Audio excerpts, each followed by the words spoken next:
asalaamaaleykum mbokk internet yi Senfootball TV nuyu naa leen bu baax am mbégte loolu dalalaat leen gis seen i commentaire à chaque fois yi xamante ne yéen a ngi ma siy encouragé ma siy jëlee aussi njëriñ di si jëlee di tibb lu bëri xam-xam ci yéen seen i commentaire mu may jëriñ si yeneen vidéo donc ma leen siy remercier bu baax a baax donc wax ñi xamante ne donc ñu ngi soo gis chaîne bi le abonné leen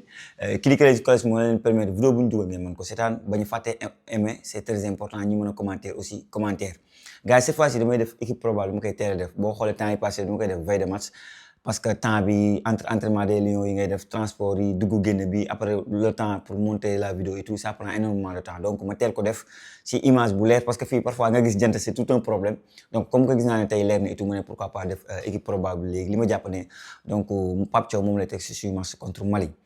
entre temps nag peut-être changement mën na am blessure mën na am mais ñun dañuy njort rek dañuy projeté wu donc duñu wax ne 100% li mooy am yàlla mu ñuy suturaal nag bi passe def nañu classement bi exactement moom lañ joxe donc cette fois-ci on va essayer encore xool à peu près li ñu xalaat ne Pape Thiaw moom la nar a def donc gars yi man damay andiwaat le système 4-3-3 système 4-3-3 boo xamante ne Edouard Mendy on le maintient dans les cases Edouard Mendy il sauvé nañ bi passe parce que sur une balle de 2-0 yéen a ngi fàtte ko bu baax a baax bi ñuy Soudan mënee 1-0 sa waay moom moo dem def arrêt bu am solo moom mii di Edouard Mendy moo jege saa rek sa waay yaa mu gën a xam occasion en or 2-0 dina compliqué il faut mu égaliser 2-2 war a gagner 3-2 war a sax dem série c'est compliqué mon frère donc Edouard Mendy monte en puissance de toute façon bi ñu demee si Sadio Mané sax gis ngeen loolu Sadio Mané Edouard Mendy Koulibaly 3 semaines la ñu toog joué wuñu tu sens que il monte en puissance di dem donc loolu c'est tellement intéressant donc au niveau de la défense on aura deux défenseurs le retour de Kalidou Koulibaly monsieur propre bu équipe nationale du Sénégal avec sérénité avec dal si ne parce que dafa am benn attaquant bu intelligent si ne ko ma xam ko bu baax a baax sam na France actuellement 2 buts de dugal waa Mali dem nañ sax bu booleeg seen légende à voir parce que man Kanouté mooy pour man légende football donc malien ak Seydou Keita ak ñeneen ñi quoi donc ak Mamadou Diarra mais bref loolu débat bi c'est juste dire que valeur seen valeur du joueur boobu ñu def seen attaquant bi faudra faire attention donte ñaari penalty la dugg avec le retour de Kalidou Koulibaly bi xam am na intelligence am na expérience xam na Afrique bu baax a baax a baax et ces attaquants physiques là dina leen mën a gérer donc à côté de lui il y aura Niakhaté bi xamante ne voilà bi passe def na match bu ça va pas un match extraordinaire mais quand même moom ak Kalidou Koulibaly loo si mën a déggoo am na bu baax a baax a baax et Sénégal yëpp d'accord nañ ne lii mooy suñu paire de défense au niveau latéral gauche fa la débat bi nekk lan moo tax débat bi nekk fa entre El Hadji Malick Diouf ak donc Jacobs man mooy sama problème dama xamul Pape Thiaw ko la si def foofu am naa si foofu 50-50 laa def 50-50 laa jàpp ne moo fa nekk débat am na fa concernant donc Pape Thiaw lu muy def maintenant je vous pose la question sinon bu leen à la place de donc Pape Thiaw kan ngeen teg Jacobs ou El Hadji Malick Diouf maa leen xaaj commentaire yi man El Hadji Malick Diouf laay teg xam na Pape Thiaw nag quelque chose me dit que est-ce que vous reprendra Jacobs pour xamal les tâches défensives mais El Hadji Malick Diouf match bi passe bi lu mu wane ne amul problème défense donc je vais maintenir El Hadji Malick Diouf bi xamante ne deuxième mi-temps bu baax la contre Soudan maintenant ñi d'accord ak man ci commentaire vous êtes libre comme d'habitude wax ma seen xalaat au poste de latéral droit Krépin Diatta Krépin ñoo xam noonu lañ ko mën a tuddee c'est forme de démb fi laa toog def benn vidéo mais dama ko tagg yu métti parce que dama ne Krépin Diatta la même rigueur bi mu am ak la façon noonu muy jouer match yi xam nga donc bu fekkee ay coéquipiers bi moom la ñu am pour def li ñu koy jël mu sax am problème c'est rigueur fulla ak fayda rente muyee la ma xam nga surtout dernière balle yi lépp chaque ballon est important et que Krépin Diatta noonu lay footballé donc là donc ce poste moom kenn mënu ko jël indispensable au milieu terrain ça ne bouge pas Pape Gueye Gana Gueye Habib Diarra mais doole par Pape Gueye bi xam ne dafa doublé après nag moo tax management bu Pape Thiaw faut le dire j'aime bien quoi la façon ni muy utiliser ay joueurs nekkoo ci te met au repos toogal ci banc bi xaar nga toog seetaan la façon boo ñëwaatee di nga rey sa bopp xam nga parce que fii tout le monde ñëpp mën nañ jouer ñëpp ay sénégalais la ñëpp ñoo bokk positif benn groupe la fait que de mettre Pape Gueye sur le banc c'est bien parce que loolu su mën a dégg 2 matchs yi bonul de mais c'est pas le Pape Gueye bi ñu bëgg a gis un Pape Gueye qui se projette comme dernier match bi dugal 2 buts un Pape Gueye boo xamante ne day andi surnombre au niveau donc attaque donc c'est important d'avoir ce Pape Gueye là donc Pape Gueye on le maintient titulaire à côté de lui Idrissa Gana Gueye bi xamante mooy on peut dire que mooy sentinelle bi parce que Pape Gueye relayeur laa koy teg Idrissa Gana Gueye bi xamante ne bi passé sax Pape Thiaw foofu rek laa doon xaar mu peut-être bon du ma ko si toppee du ma ko si ëree wala dara parce que du lu garaaw noonu mooy mu defoon un changement génne Gana Gueye puis enchaîné woon 90 minutes boo xam mu génne woon dugal partie mais après Pape Gueye la préféré génne dugal partie peut-être ça se comprend Pape Gueye peut-être sonnoon na benn moment parce que effort pour dugal bi c'est tout un problème donc Gana Gueye actuellement en forme il a l'expérience il a tout donc je le maintiens au poste de numéro 6 récupérateur beneen joueur bi xam ne ma koy teg c'est le Habib Diarra à noter que ça 4-3-3 c'est difficile ah 4-3-3 bi mën na nekk deux milieux de terrain Habib Diarra nekk numéro 10 loolu tamit bàyyi leen ko xel bu baax a baax c'est l'animation qui est important maintenant ñu wax si Habib Diarra bi xam volume de jeu il nous apporte énormément offensivement am volume xam di box et surnombre bi xam Pape Gueye année bi passe tout le temps moom da nga koy gis à côté il est là il est c'est le mooy moteur man li ma ko tuddee c'est le moteur de Pape Thiaw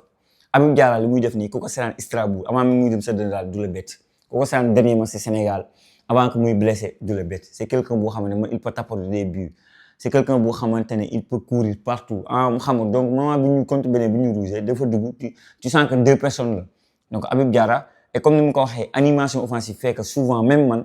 damay gis ne deux milieux terrain laay gis nii Pape Gueye et Gana Gueye ma gis que nii mu nekk numéro 10 même si ñu bëri mën nañu bañ a d'accord ak man parfois sur certaines phases loolu laa gis mais li ngeen gis mooy 4-3-3 numéro 6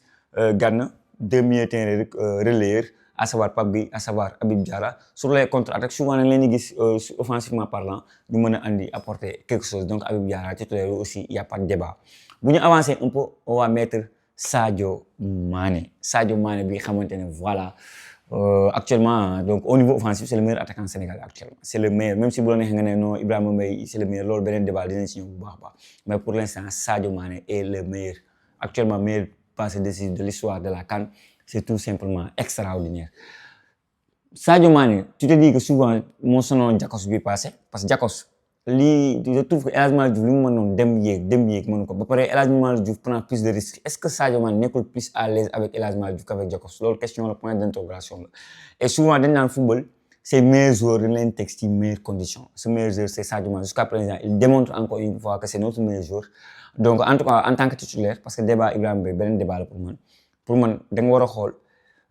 même la façon dont tu joues par rapport ak Sadio Mané et même Sadio Mané comme mënatul def repli défensif yooyu noonu si El Hadji Malick Diouf est plus intéressant nañ fa teg je suis pas à dire nag El Hadji Malick Diouf la préféré parce que Sénégal parfois dafa xaw a naqaree wax dañuy expliquer par rapport ak ni ñu gisee match yi Jakobs bu ñu ko tegaatee man je vais pas crier au scandale dama naan lu war a mën a nekk et bon défensivement mais la dernière fois le match contre Soudan man franchement j'étais déçu quoi j'étais déçu et pour man lii valable pour yeneen joueurs yi man na valable pour moom Pape Gueye on l'a mis sur le banc après mu ñëwaat xam nga donc football tout le monde ñëpp c'est des Sénégalais ñu ñëpp bokk objectif donc Sadio Mané je le maintiens titulaire maintenant mu nekk ailier droit mu am trois choix Ismaïla Sarr Iliman Ndiaye Ibrahima Mbaye donc moi je vais mettre Iliman Ndiaye pour moi Iliman Ndiaye ba le passe li tax jugu soo nga deuxième temps benn entraînement la am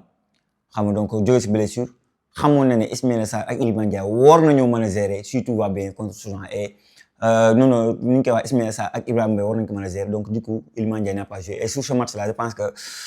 temps yii passe posé nañu ko benn question journaliste non man j'étais même gêné quoi question bu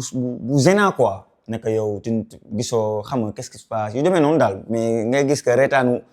ku gêné lay ndóol je pense que ce match là il va tout casser c'est son match quoi pour moi le match Mali Sénégal c'est le match de Iliman Ndiaye c'est à lui xam nga souvent match dama naan diw mooy match bi diw la mais match Iliman Ndiaye la parce que boobu léegi mu ngi gis Ibrahima Mbaye heureusement que ñoom góor benn keroog Ibrahima Mbaye mu demee moom mu njëkk si ñi njëkk daw protocole si la bokk y a pas de concurrence am na certes mais ñoo bokk objectif donc Iliman Ndiaye je pense que Pape Thiaw par rapport ak fraîcheur bi mu ko bàyyi mu noppaleku voilà par rapport ak blessure bi là il a largement le temps donc il va faire mal il va faire très mal surtout que Mali dafa nekk benn équipe bu regroupé taxaw seeni camp bëgg jouer en contre un joueur bu xamante ne capable d'éliminer 2 à 3 personnes pour faire très très mal aux Maliens donc man dama jàpp ne Pape Thiaw il va faire confiance à Iliman Ndiaye donc dinaa ñëw si Ibrahima Mbaye bu baax a baax pour ñi ko bëgg a gis titulaire et en attaque c'était 50-50 comme El Hadji Malick Diouf ak donc Jakobs puis au 50-50 la entre Jackson et kii di Habib Diallo mais je pense que Pape Thiaw si li ma jàpp il va maintenir Jackson même si ñun Sénégalais peut-être bëgg nañu un céréal bi kenn ko xamante ne les occasions da koy mettre mais Jackson ñun l'angle qu'on a angle bi ñuy souvent seetaanee football ak entraîneur angle bi ñuy seetaanee football c'est différent angle supporter ak angle entraîneur du benn même si on a vu le même match il y a pas de lu garaaw li ñu fiy wax mais quand même Jackson coow li muy bëri yëpp bi passe joxe na passe décisif man mii sax dama bokk ñu offre bi Jackson raté na nga di raté mais dans le jeu force de constater à chaque fois neexut a dégg man su ma ko waxee dañu naan dama faral Jackson moo tax peut-être sax gars yi ñu ma bëgg a dégg quoi xam mais man dama xam ne lecture bi Pape Thiaw di am si match bi ak ñun lecture bi ñuy am si match bi c'est assez différent donc je pense que mën na andiwaat Jackson tegaat ko titulaire loolu xaar leen ko Habib Diallo jos mais Habib Diallo dugg deuxième mi-temps loolu gis naa ko parce que ñi di départ ak kii di départ ak kii di dugg deuxième mi-temps ñoo yem presque ñoo yem parce que kii da koy appelé tout le temps rek souvent que les 60e minutes lay du 65e minutes 55e minutes parfois 75 peut-être moo gën a sori mais ñenn mën nañ débuter ñeneen finir xam nga donc Jackson peut-être mën na andi alimenter ak ay occasion yu bare c'est quelqu'un boo xamante ne loolu su mën a dégg c'est Jackson quoi le nom ça parle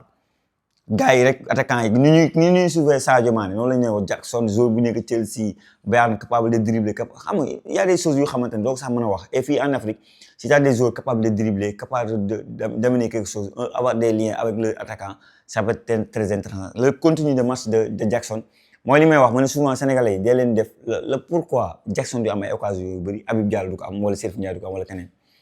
parce que Jackson participe énormément au jeu c'est pas pour rien waa Chelsea doon nga teg et que Chelsea yéen gis ndax nañ seen entraîneur il y a amoon nañ énormément d'occasions avec Jackson et là c'est compliqué cette année ils ont beaucoup plus marqué avec Jackson que nii et c'est pas pour rien compagnie du def benn dof boo xam ne wayaa dañ koy nax il a vu les qualités de Jackson il sait que c'est intéressant moo tax mu jël ko andi ko Bayern Munich loolu tamit foog nañu leeral ko maintenant y a le débat ñi nga xamante ne bëggoon nañoo gis par exemple Ibrahima Mbaye ngeen gis ne gënul en joker maanaam match bi gars yi débuté mu finir je pense que c'est un bon rôle quoi pour man rôle bi yàqul dara maintenant Pape Thiaw bu ko tegee titulaire mu si wax dara mais pour man le rôle qu'il a actuellement c'est fantastique à chaque fois il fait de très bons finish de match yi bu demee ba jeex c'est le gars bi xam day dugg tëj match bi carte gi leer moo tax man pour man jarul yàkkamti nañ ko bàyyi comme Pape Thiaw ni muy doxalee nii man dama bokkoon si ñi titulaire la temps pas premier après ban match la sax match Congo bi dem na après dafa titulaire il doit être titulaire tous les jours mais encore 17 ans là à chaque fois bu duggee ni muy defee match ñu ngi koy def muy match xam nga yàlla mu ngi ci suturaal nañ ko continuer mais toujours on ne doit pas changer Ibrahima Mbaye en deuxième période c'est plus intéressant nañ ko bàyyi deuxième période maintenant nag ku am xalaat bëgg ko gis titulaire aussi du mu la ko bañal aussi il faut être honnête dans la vie man ku def loolu ku ne man non dama bëgg gis en tant que titulaire du mu la bañal loolu donc match bi lii laa si mën a wax benn équipe probable la bu xamante ne 4-3-3 la yéen bu fekkee vous n'êtes pas d'accord que ça soit la défense que ça soit milieu terrain bi que ça soit attaque bi wax leen ma ko ngeen génn seen argument parce que man damay jàng ci yéen lu bare si sama yenn vidéo yi lu bare moo tax ma naan dee leen wax seen xalaat ak seen gis-gis wax leen aussi ngeen dooleel ma si plateforme yi gars yi c'est important à savoir Instagram surtout Instagram parce que TikTok am na fa 400 000 abonnés mais Instagram surtout ñi ko defagul def leen ko à savoir TikTok comme ni ma ko waxee ñi nga xamante dañ ma bëgg a suivre sama Snapchat samay journée li may def fii biir Maroc aussi mën ngeen ma suivre Arfa l'étoile ngeen di tapé yéen ñi nga xamante ne da ngeen bëgg ay maillot Sénégal donc toujours disponible sur le même numéro ça ne bouge pas au 77 352 31 01 moo xam blouson la moo xam lépp lu jëm si wàllum sport mën ngeen ko fa seetaan d'ailleurs sama deuxième chaîne YouTube sama rakk moom fa nekk def vidéo temps yi moom laa ko jox nekk temps yi dooleel vidéo ñu xool xam nga donc commentaire yi peut-être que dina am peut-être problème caméra wax bi nii xam nga c'est toujours difficile mais c'est un connaisseur c'est quelqu'un boo xamante ne voilà à la maison moom ñu koy wax moo gën scène bi toog travail def ma si presque benn vidéo moom bu ko alimenté c'est bien kon ñi bëgg seen yenn vidéo yi yenn analyse yenn match yi mais yenn saa du ma am benn temps bi man ngeen virer sama deuxième chaîne Mohamed Sen Football TV donc boo leen ko tapé di ngeen ko gis et di ngeen ko gis yenn vidéo yi mu def foofu donc mbokk yi li ma nekkoon vidéo bi jaajëfal naa leen wax leen ba beneen sur Sen Football TV